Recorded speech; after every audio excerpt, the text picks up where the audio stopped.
저희는 학교에서 세상에는 귀천이 없다라고 배웁니다.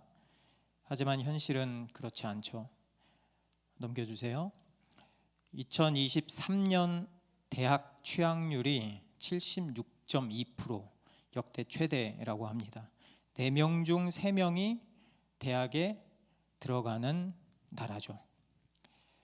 학벌이 전부는 아니다라는 말은 있지만 학력은 여전히 우리 사회에서 성공과 실패를 가르는 하나의 기준으로 작동을 합니다. 여기서 응답자의 68%가 우리나라에서는 대학에 가는 것이 필요하다라고 생각합니다. 그중 10명 중에 4명에서 5명은 학력 때문에 손해를 보거나 소외감을 느껴본 적이 있다라고 답합니다. 취업 시장에서는 더하죠, 그렇죠?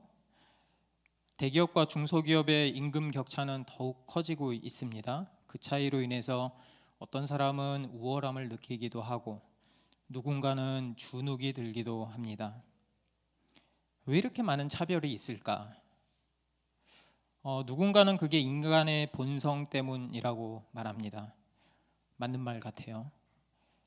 그래서 사람들은 자기계발 서적과 재테크 책들을 많이 찾습니다. 왜 그러죠? 성공하고 싶으니까. 그래서 저도 오래간만에 자기계발 서적을 아주 핫한 책을 하나 집어들었습니다. 넘겨주세요. 인류의 조건. 제가 이런 책 많이 읽었거든요. 요즘 안 읽었는데 다시 한번 읽어봤습니다. 이 책에서 이렇게 이야기해요. 부자가 되고 싶다면 자신의 분야에서 인류가 되어야 한다. 그리고 인류가 되기 위해서는 숙달되어야 한다라고 합니다. 여기서 숙달은 아무것도 모르는 상태에서 기술이나 하는 일을 익숙하게 통달한다라는 뜻이죠. 그리고 여기서 제 뇌리를 스친 게 숙달을 잘 하기 위해서는 훔치는 능력이 필요하다라고 말합니다. 여기서 훔치는 능력은 상대방의 방식과 행동을 관찰하고 그 기술을 훔쳐서 내 것으로 만드는 능력을 말합니다. 그러니까 인류가 되기 위해서는 단순한 모방에서 멈추면 안 되고요. 그것을 넘어서서 언어로 표현할 수 있는 부분까지 훔쳐서 온전한 내 것으로 만들 수 있어야 합니다. 여러분, 말이 쉽죠? 그렇죠? 이렇게 말하는 게 말이 쉽죠? 쉽나요? 어려워요. 요즘 둘째하고 셋째가 두발 자전거를 배우고 있습니다. 친구들이 두발 자전거를 타는 걸 보더니 자기도 타겠대요. 잘 탈 수 있다고. 그래서 특히 막내가 나 두발 자전거 탈 거야. 나는 잘 탈 수 있어. 이렇게 이야기를 합니다. 그래서 결국 보조바퀴를 떼줬어요. 근데 이 막내가 두발 자전거를 타는데 관심이 없는 거예요. 따르릉 따르릉 배를 울리고 붕붕 하면서 소리만 지르는 거예요. 그러니까 자전거를 타면 꽈당 하고 넘어지죠. 그런데요, 둘째는 오빠가 자전거 타는 모습을 뚫어져라 쳐다보는 거예요. 그러더니 어설프게 흉내를 내기 시작합니다. 1번, 2번, 3번 이렇게 횟수가 늘어나면서 점점 중심을 잡고 제법 자전거를 타는 흉내를 내는 거예요. 그게 바로 훔치는 능력이죠. 저희 막내는 아직 두발 자전거 타려면 멀었어요. 이렇게 그런 장인의 기술, 프로페셔널한 그런 기술은 모방과 연습이 아니면 배울 수도 없고 터득할 수도 없다고 말합니다. 그러니까 눈에 불을 켜고 훔쳐보아야 하는 거죠. 그렇게 수많은 시행착오를 겪고 부딪혀 봐야만 비로소 자기 것으로 만들 수 있습니다. 잘 훔치려면 그 훔쳐야 할 핵심을 잘 찾아내야 돼요. 자전거를 잘 타려면 어떻게 넘어지지 않고 페달을 밟아서 하는지 잘 연습해야 되는 거죠.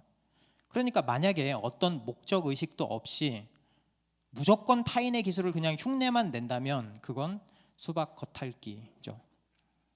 그렇게 기술을 숙달시켜서 자신만의 스타일로 만들 수 있어야 그때야 인류다라고 말할 수 있습니다. 그렇다면 우리가 인류가 되기 위해서 가장 필요한 게 뭘까요? 인류가 되기 위해서 바로 인류가 되고 싶다는 마음이죠. 그렇죠?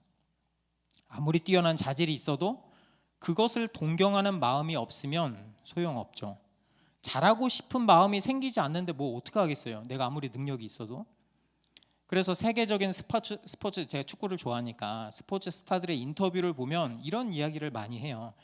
어렸을 때 동경했던 그 롤모델을 보고 제가 꿈을 키웠습니다. 마라도나, 메시, 호날두 같은 세계적인 축구 선수들을 보면서 제가 꿈을 키웠어요. 그 사람을 닮기 위해서 모든 영상을 제가 다 돌려봤어요.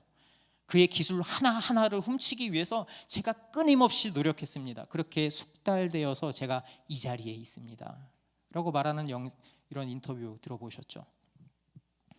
회사에서도 사람들하고 조금만 지내보면 그 사람이 열정이 있는지 없는지 금방 알 수 있습니다. 일을 찾아서 하는 사람이 있는가 하면 떠먹여줘도 안 하는 사람이 있습니다.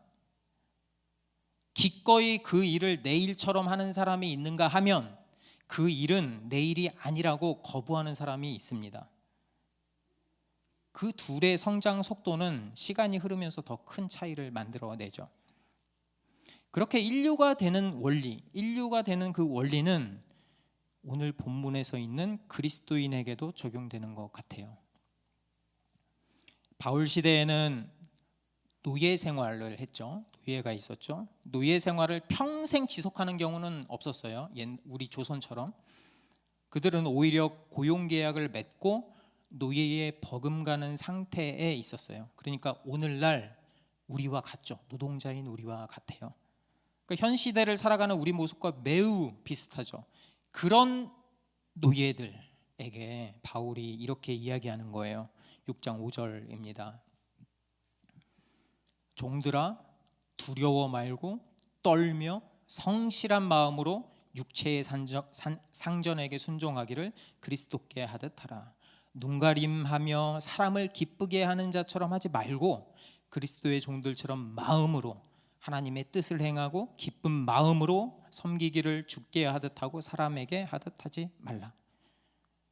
여러분, 일터에서 그리스도인은 뜨거운 열정이 있어야 합니다. 두렵고 떨리는 마음, 그리고 진실된 마음으로 일해야 합니다. 성실하고 정직하게 일해야 합니다. 다른 사람이 보던 보지 않던 한결같은 마음으로 최선을 다하고 기쁜 마음으로 일해야 합니다. 그리고 그리스도인은 일터에서 최선의 결과를 만들어낼 수 있어야 합니다.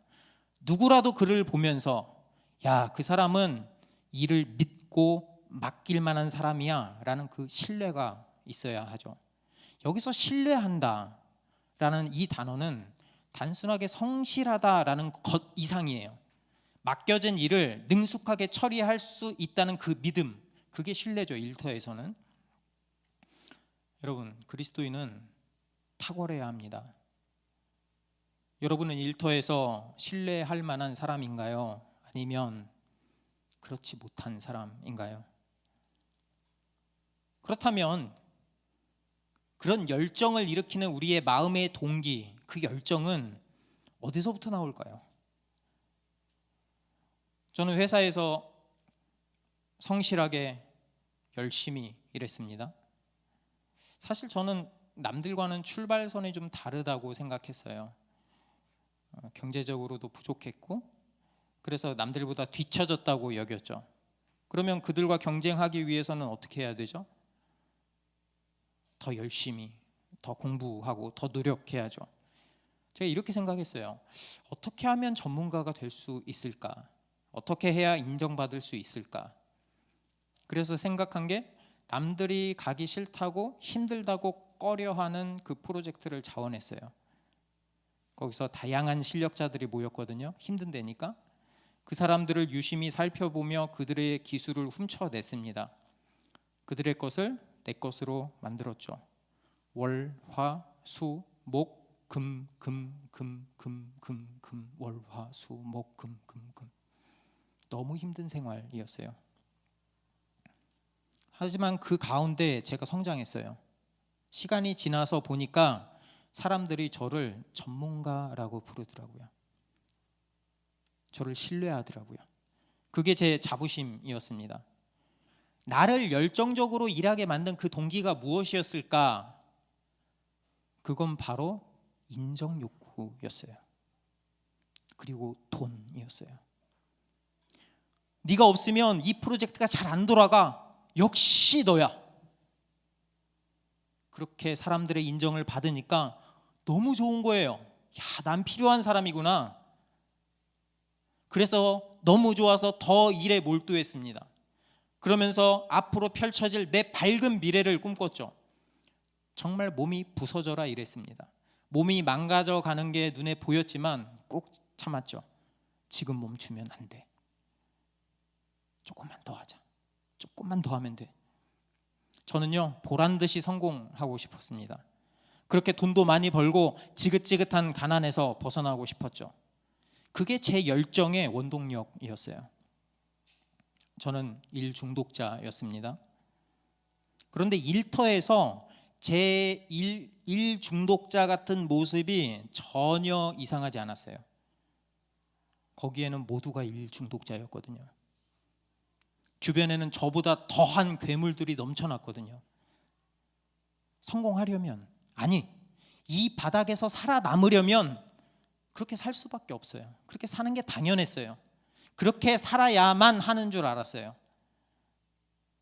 그런데 그렇게 열심히 일하고 있는데 좀 이상한 거예요.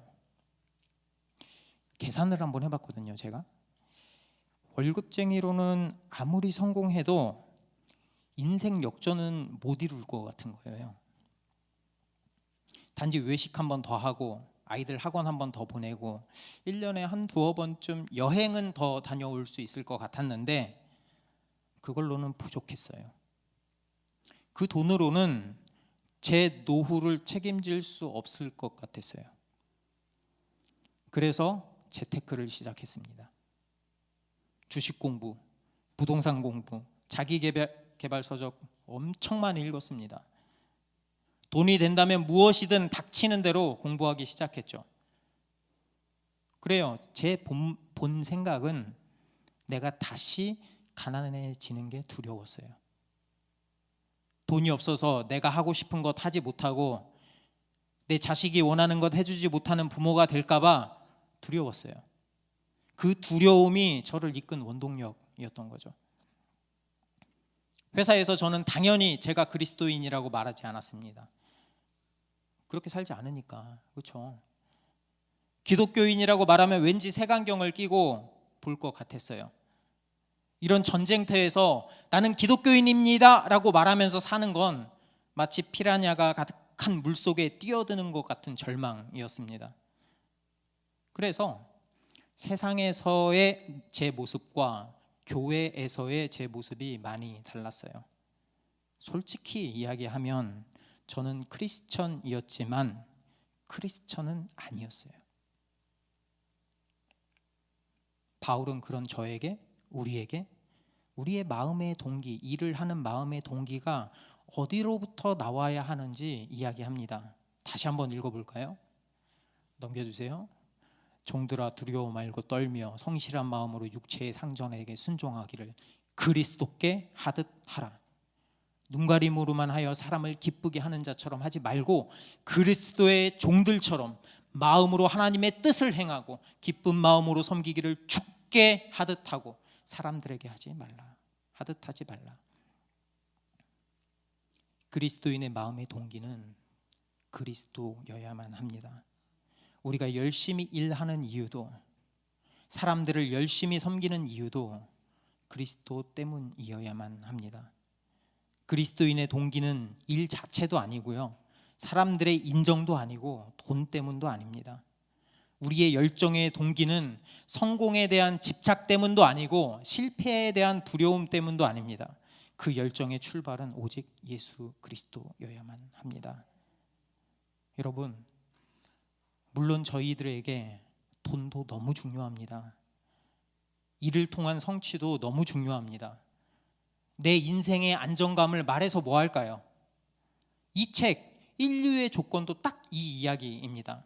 너에게 열정이 있다면, 노력하고 사랑하고 동경하는 그 무엇이 있다면 열심히 해. 그럼 너는 인류가 될 수 있어. 하지만 이 책도 마음의 동기가 되는 그 근원이 어디서부터 나와야 하는지는 말하지 못해요. 그러면 여러분, 인류가 된 다음엔 어떻게 살아야 하죠? 만약에 내가 죽는 그날 내 열정, 지금까지의 내 열정이 잘못된 것이라고 판단이 되면 그때 어떻게 되돌릴 거죠? 되돌릴 수 없어요. 우리는 게으르고 뚜렷한 목표가 없으면 그 사람은 뭔가 잘못된 거 아닐까라고 생각합니다. 자기가 게을러도 그렇게 생각해요. 그런데 열정 넘칠 때 내가 잘못될 수 있다라는 생각은 잘 못하는 것 같아요. 넘겨주세요. 팀 켈러의 일과 영성이라는 책 가운데 참다운 열정의 힘이라는 챕터를 보면 이런 이야기가 있습니다. 오늘날 어디서든 가장 자주 접하는 단어가 바로 열정이다. 열정은 무엇을 하든 탁월하게 만들어준다. 열정의 원천도 종류도 다양하다. 누군가는 성공하기 위해서, 때로는 실패가 두려워서 정신없이 일에 몰두하기도 한다. 그런 열정은 엄청난 에너지를 내지만 크리스천의 시각으로 보면 한낱 모조품에 지나지 않는다. 마치 불붙은 성냥처럼 잠깐 타오르다가 다 타서 재가 되고 만다. 그 책에서 인용한 도로시 세이어즈라는 작가가 이런 이야기를 합니다. 유사 열정이 일의 동력이 될 수 있다라고 말이죠. 거기서 이제 죽음에 이르는 7가지 인습적인 죄를 말하는데 그 중에 하나가 나태함입니다. 우리는 종종 나태함과 게으름을 비슷한 단어로 쓰기도 하는데 여기서 나태는 게으름과는 본질적으로 다른 뜻입니다. 나태, 영어로는 아케디아, 그것의 그리스 어원은 무관심이에요. 무관심이 나태예요. 그러니까 나태는 무엇이 내게 보탬이 될까라고만 생각하는 삶을 말해요. 그러니까 나태한 사람은 똑똑해요. 손익분석을 아주 잘합니다. 자기에게 필요한 것, 이익이 되는 일에만 열정을 쏟아붓죠. 이런 사람들은 겉으로 볼 때 부지런하고 성실해 보입니다. 하지만 주변의 어려운 이들에게는 관심이 없어요. 세상의 부조리에도 이건 내 일이 아니야 라고 여기는 거죠. 어쩔 수 없어서, 귀찮아, 내가 굳이 나서서 적을 만들어야 돼? 이건 내 일이 아니잖아. 이런 갖가지 핑계를 대면서 자기 합리화를 하는 거죠. 왜? 나한테 이익이 되지 않기 때문에. 저도 누가 보더라도 바쁘게 움직였고 열정적으로 일했습니다. 자기 개발을 게을리하지 않았죠. 하지만 그 모든 행위가 오직 저를 위한 거였어요. 내 꿈을 이루기 위해서, 내가 인정받기 위해서. 그래야 내 삶이 행복해질 수 있다고, 내 노후가 평안해질 수 있다고. 그게 바로 성공한 인생이라고 믿었습니다. 결국 나를 움직이는 그 원동력은 저 자신이었어요. 제 욕망이었고 제 탐욕이었죠. 우리 모두가 청년부터 해서 우리 모두가 직장의 문제, 사업 등의 문제로 고민합니다. 청년들도 취업 때문에 열심히 공부하고 취직하려고 노력합니다. 하지만 그 전에 스스로에게 질문해 봐야 돼요. 내 중심에 무엇이 있냐고. 나는 성공만을 바라보면서 가고 있진 않냐고. 돈만을 쫓고 있지는 않냐고. 또 인생의 여유를 즐기기 위해서 그런 거 아니냐고. 여러분, 투자 왜 하세요? 투자 왜 하세요? 투자하시는 분 많죠. 정말 이 투자를 통해서 하나님이 다스리시는 이 세상을 이롭게 하기 위해서 투자하십니까? 아니면 한탕 먹고 빠지려고 투자하십니까? 부동산은 왜 사세요? 하나님이 허락하신 보금자리를 꾸미기 위해서 사십니까? 아니면 한탕 먹기 위해서 사십니까? 만약에 우리의 그 동기가 그리스도가 아닌 다른 데 있다면 그게 나태함입니다. 그게 유사열정이에요. 그 죄는 결국 우리를 죄의 노예로 만들 거고요, 우리의 인생을 파멸의 길로 몰아갈 것입니다. 제가 좋아하는 벤처 투자자가 패친이에요. 그분이 이런 글을 올렸더라고요. 비전 크리에이터 대표인데 이렇게 말합니다. 원칙에 따른 투자를 해야 하는 이유라는 글을 올렸습니다. 사람은 각기 다른 경험을 한다. 그래서 각기 다른 가치관을 갖고 다른 의사결정을 한다. 원칙은 이러한 차이 속에서 하나의 일관된 기준을 제시해 준다.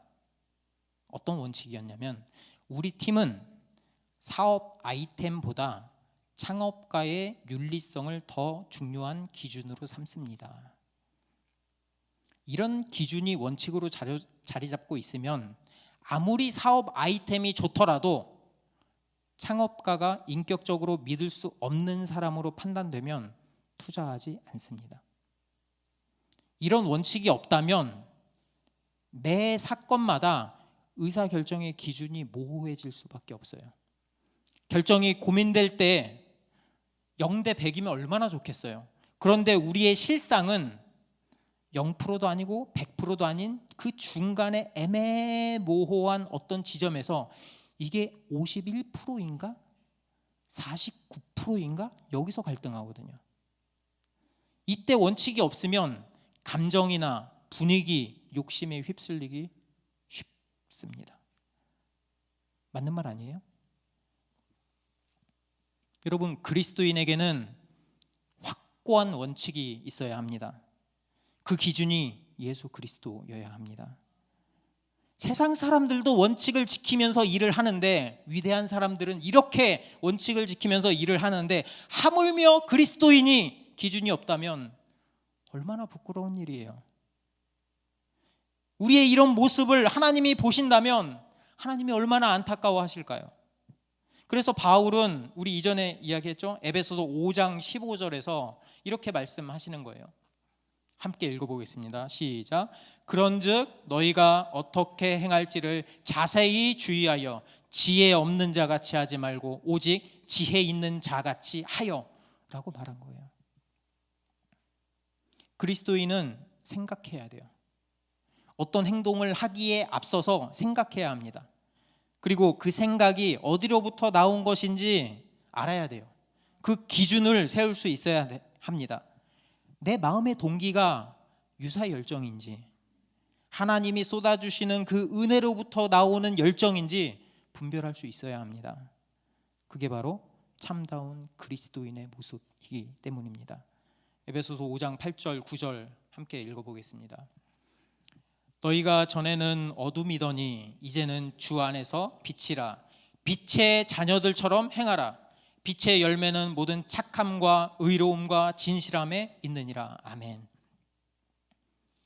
예수 그리스도를 믿는 우리는 더 이상 어둠이 아니에요. 더 이상 죄에 끌려다니는 노예가 아닙니다. 우리는 하나님의 자녀예요. 우리는 주 안에서 빛이에요. 그렇다면 빛의 자녀처럼, 빛의 자녀답게 행동하는 게 당연하지 않습니까? 우리는 그리스도인답게 살아야 합니다. 빛의 열매를 맺어야 합니다. 왜? 이제 우리는 이전과는 다른 차원의 삶을 살도록 부름받았기 때문입니다. 그렇기 때문에 그리스도인은 누가 보든지 보지 않던지 모든 일에 최선을 다합니다. 왜죠? 다른 누구도 아닌 그리스도가 우리 주인이기 때문에 그렇습니다. 그리고 그분이 우리와 항상 함께 하시기 때문에 그렇습니다. 그리스도는 우리에게 하나님의 나라를 다스릴 수 있는 특권을 주셨어요. 일터에서도 마찬가지예요. 이제 우리는 하나님의 뜻을 이 땅에서 펼쳐나가는 하나님의 대사입니다. 하나님의 대리 통치자입니다. 얼마나 영광스럽고 얼마나 가슴 떨리는 일입니까? 그분의 뜻이 저와 여러분을 통해서 이 땅에서 일터에서 펼쳐지는데 어떻게 눈가림하고 어떻게 게으름을 피우고 어떻게 대충 일할 수 있습니까? 그럴 수 없죠. 쪽팔리게. 그렇죠?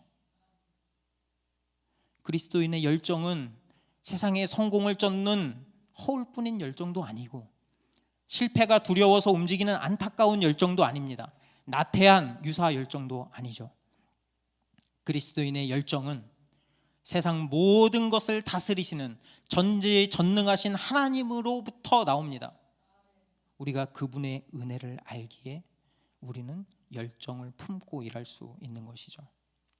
그분의 능력을 믿기에 의심하지 않고 맡은 일에 충성할 수 있습니다. 내 직장 상사가 누구든 내 일터에 어떤 환경이든 최선을 다해서 일할 수 있는 거죠. 그리스도를 위해서 일하기 때문이죠.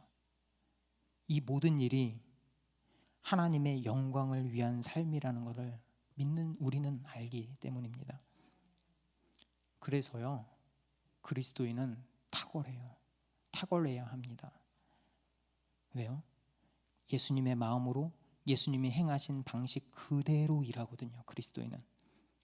그리스도는 일 가운데 최선을 다해서 최선의 결과가 나오도록 합니다. 고민하고 노력하고 방법을 찾는 거죠. 왜요? 나와 함께 하시는 그 주님이 한치의 어긋남도 없이 가장 선한 방법으로 세상을 통치하기 때문이에요. 그렇기 때문에 그리스도인은 차원이 다르게 일해요. 빛의 열매가 나타나는데 믿는 사람이든 믿지 않는 사람이든 인정할 수밖에 없어요. 직급이 올라갈 수밖에 없어요. 아니, 그런 사람을 위로 안 올리면 도대체 누구를 올린단 말이죠? 그러면 돈은 자연스럽게 따라오죠.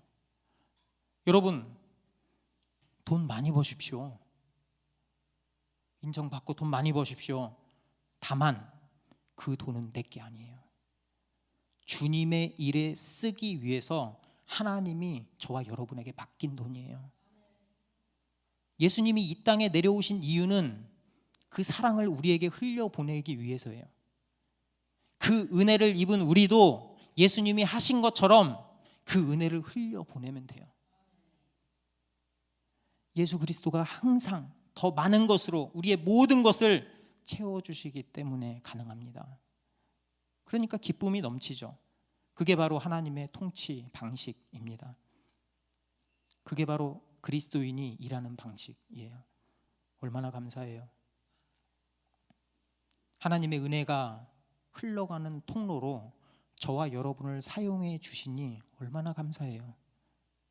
얼마나 큰 특권이에요. 그리고 그 태도는 종뿐만 아니라 상전들에게도 똑같이 적용됩니다. 6장 9절입니다. 함께 읽겠습니다. 상전들아, 너희도 그들에게 이와 같이 하고 위협을 그치라. 이는 그들과 너희의 상전이 하늘에 계시고 그에게는 사람을 외모로 취하는 일이 없는 줄 너희가 알미라. 여기 사장님도 계시고 높은 직급에 있는 분들도 계시죠. 상전들도 이와 같이 해야 합니다. 상전도 이제는 같은 자세로 종을 대해야 합니다. 그 당시 에베소 당시의 그 주인들은 종들을 고분고분하게 만들기 위해서 매질하고 성폭행한다고 을러대기도 하고 남자 노예를 다른 집안에 팔아서 그 사랑하는 사람과 떼어놓겠다고 위협하기도 하고, 그러니까 그렇게 종들한테 두려움을 주는 방식으로 동기부여를 했어요. 그런데 그러지 말라는 거예요. 이 세상에서는 그 시대 세상에서는 종과 상전을 나누어서 차별하고 착취하지만 그리스도 안에서는 그 종도 나도 모두 그리스도를 주로 섬기는 종이기 때문에 그러지 말라는 거예요. 우리 모두는 그리스도를 머리 삼고 한 지체가 된 교회입니다. 우리의 종의 진정한 상전도, 상전의 진정한 상전도 오직 하늘에 계신 하나님이십니다. 그래서 위협하면 안 돼요. 머리 당 얼마 이렇게 계산하면 안 돼요. 사장님들은 직원을 한 인격체로 대우해 줘야 됩니다. 함부로 화내고 함부로 대하고 그러면 안 돼요. 그리스도인답게 대해줘야 합니다. 동등한 인격체라는 인식을 가지고 그들도 함께 유익을 줄 수 있는 그런 사업장을 만들어야 합니다. 그리스도인의 원칙과 마음을 갖고 그 가운데 빛의 열매가 나타날 수 있도록 대해 주어야 합니다. 우리를 움직이는 그 동기는 복음입니다. 그 복음은 내가 어찌할 수 없는 그 절망 가운데서 건져주신 하나님의 그 은혜를 아는 거예요. 그 은혜가 얼마나 큰지 알기에, 그 복음이 나를 근본부터 변화시켰기에 이제는 우리가 그리스도인으로 합당한 삶을 살아갈 수 있는 거죠. 물론 많은 사람이, 많은 그리스도인이 겉으로 볼 때 성공한 삶을 살지는 못합니다. 가진 달란트도 다 다르고요. 다른 사람보다 열심히 노력한 것 같았는데 돈을 더 적게 벌 수도 있습니다. 때로는 건강이 좋지 않은 분들도 있어요. 내가 아무리 노력해도 피라미드의 계층 사다리를 넘지 못할 수도 있습니다. 하지만 그럴 때 그리스도인은 남들과 비교하면서 상처받지도 낙심하지도 않습니다. 왜죠? 우리는 이미 하늘의 영원한 복을 받았기 때문이죠. 우리의 상전인 그 하나님이 우리의 모든 일을 기억하시고 갚아주실 것이기 때문입니다. 그래서 우리는 이런 마음가짐이 필요해요. 8절입니다. 함께 읽겠습니다. 이는 각 사람이 무슨 선을 행하든지 종이나 자유인이나 주께로부터 그대로 받을 줄을 알미라. 아멘. 에베소의 종들이 탁월하게 일한다고 무슨 보상을 받겠습니까? 그들이 아무리 노력해도, 아무리 탁월하게 일해도 종의 신분에서 벗어날 수 없어요. 세상이 그래요. 종은 종이에요. 하지만 그 종들은 자신의 종의 신분 때문에 낙심하지도 선을 행하는 삶을 멈추지도 않았습니다. 그저 주님이 말씀하신 그 명령을 지키고 행했죠. 복음을 붙들고 말씀대로 기꺼이 순종하며 살았습니다. 왜? 주님께서 다 갚아 주실 것이기 때문입니다. 그들이 그 사실을 마음 깊숙이 알고 있었던 거예요. 얼마나 엄청난 말입니까? 이 말이 얼마나 감사한 말입니까? 얼마나 힘이 되는 말입니까? 다른 사람은 나를 인정해 주지 않아도, 세상은 나를 별 볼 일 없다고 해도, 나를 무시하고 비난해도 하나님인 나는 네가 제일 소중하다. 나는 세상 누구보다 너를 사랑한다.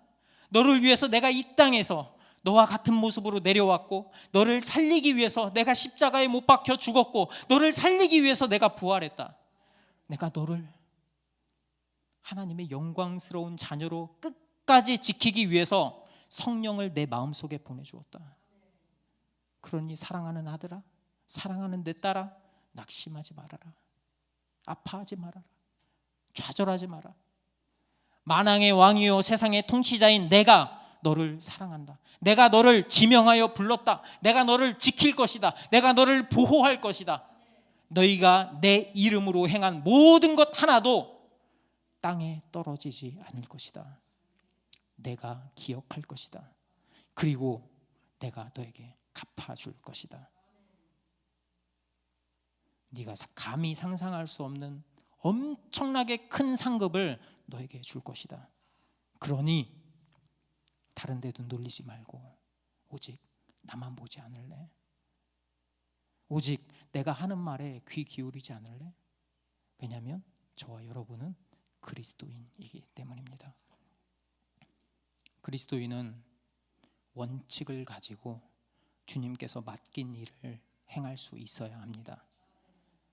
그렇기 때문에 탁월해야 하지만 그 원칙을 세우면 때로는 주님 때문에 돈을 포기해야 할 수도 있어요. 때로는 주님 때문에 명예를 포기해야 할 수도 있습니다. 때로는 주님 때문에 즐거움을 포기해야 할 수도 있어요. 주님 때문에 평생을 사도 바울처럼 고통 가운데서 살아갈 수도 있어요. 하지만 그리스도인은 기꺼이 결단의 순간에 결단할 수 있어야 합니다. 왜냐하면 그리스도가 저와 여러분의 참된 주인이시기 때문입니다. 그분이 우리를 구원하셨고, 그분이 우리를 지키시고 보호하시고, 그분이 세상 끝날까지 우리를 지키시고 보호하실 것이기 때문입니다. 우리는 그저 우리의 삶 가운데 하나님의 영광을 드러내면 돼요. 그게 바로 빛의 정체성입니다.